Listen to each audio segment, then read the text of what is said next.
Look closely at the old cities of the world.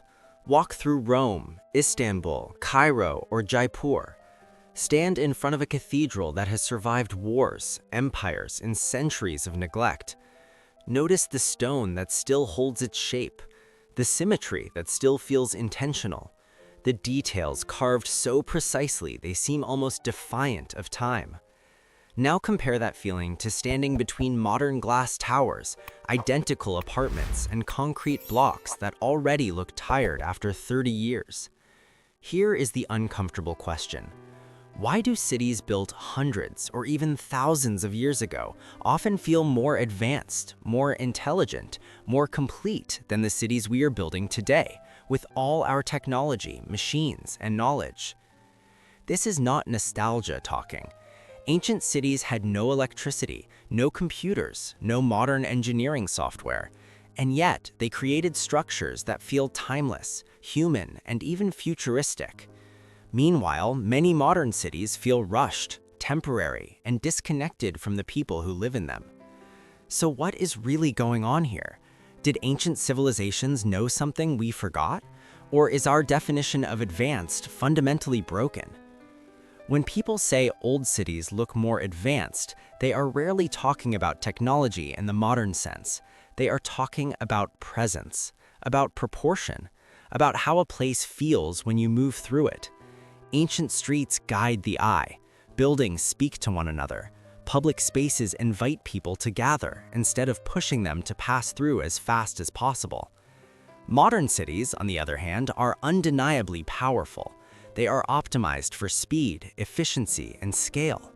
Elevators move thousands of people per hour. Highways slice through neighborhoods. Buildings rise faster than ever before. And yet, something feels missing. Despite all this progress, many modern urban spaces feel sterile, repetitive, and strangely empty of meaning. This contrast creates a paradox. How can societies with far fewer tools produce cities that feel richer, more intentional, and more enduring than those built by advanced industrial economies? Why do old cities feel like they were designed for humans, while many modern ones feel designed for systems, cars, markets, and spreadsheets? To answer this, we need to step away from the idea that advanced means newer or more technologically complex. We need to examine how values, economics, materials, craftsmanship, and cultural priorities shape the cities we build. Because the truth is not that ancient cities were superior in every way, but that they were solving a very different problem than we are today. And once you see that difference clearly, the illusion of progress becomes much harder to ignore. To understand why old cities feel more advanced, we first need to understand what ancient cities were actually built for. Historically, cities were not products, they were cultural statements. They were symbols of power, faith, identity, and permanence. When a civilization built a city, it was declaring, "We are here to last." This mindset shaped everything. Materials were chosen not for speed, but for endurance. Stone, brick, and wood were sourced locally and worked by hand. This required time, skill, and patience, three things modern construction actively tries to eliminate. Craftsmen were not interchangeable labor units. They were specialists whose reputation lived in the walls they built. Urban planning followed the same philosophy. Ancient cities were designed at a human scale.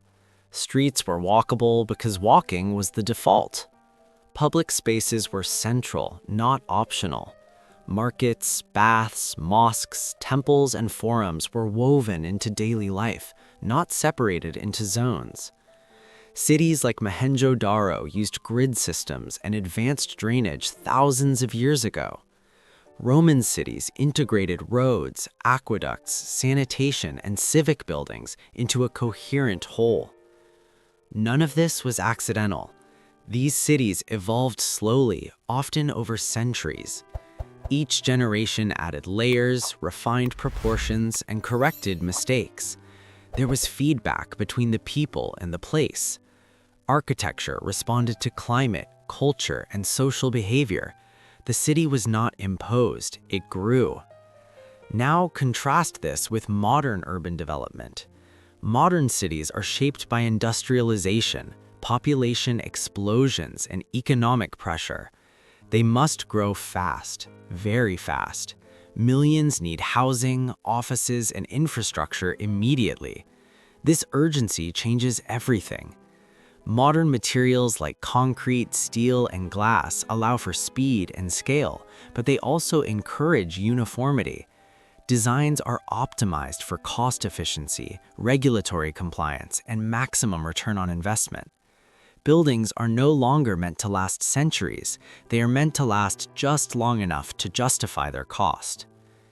In short, ancient cities were built to express meaning and continuity. Modern cities are built to solve logistical problems. Here is the real problem. We are comparing two completely different definitions of advancement. Ancient cities were advanced in civic intelligence. They mastered how people move, gather, trade, worship, and live together. They invested heavily in public beauty because beauty was considered a social good. Ornamentation was not decoration, it was communication. Columns, carvings, and patterns told stories about power, belief, and identity. Architecture had symbolic weight. Modern cities are advanced in technological capability. We can build higher, faster, and cheaper than ever before. We can simulate structures digitally, transport materials globally, and control environments mechanically. But in the process, we often strip away meaning. Design becomes abstract. Buildings become objects, not experiences. This creates a disconnect. Technologically, we are far ahead. Aesthetically and emotionally, many people feel we have gone backward. Cities function, but they do not inspire. They move people efficiently, but they do not root them psychologically. They prioritize cars over pedestrians, speed over presence, and quantity over quality. Even more interesting is that studies show ancient and modern cities often follow similar scaling laws. As populations grow, infrastructure and economic output scale in predictable ways. In other words, the math of cities has not changed much over time. What has changed is human choice, what we prioritize, what we fund, and what we consider worth preserving.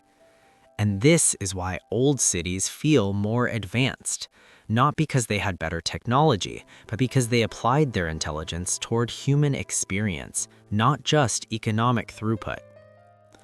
In the next section, we will examine the main theories that attempt to explain this phenomenon, from craftsmanship and material choices to economic pressure and shifting cultural values, and why none of them alone fully answers the question. One of the strongest explanations begins with craftsmanship. Old cities were built by human hands, guided by experience, tradition, and pride. Each stone was shaped intentionally. Each facade carried variation. This created buildings with depth, texture, and individuality. Modern cities rely on mass production. Concrete panels, steel frames, and glass walls are manufactured to be identical. This increases efficiency but removes character. When everything is optimized, everything starts to look the same. Another theory focuses on materials. Stone and brick age gracefully. They gain character as they weather. Cracks, patina, and wear add to their story. Modern materials often do the opposite. Glass stains, concrete discolors, steel rusts.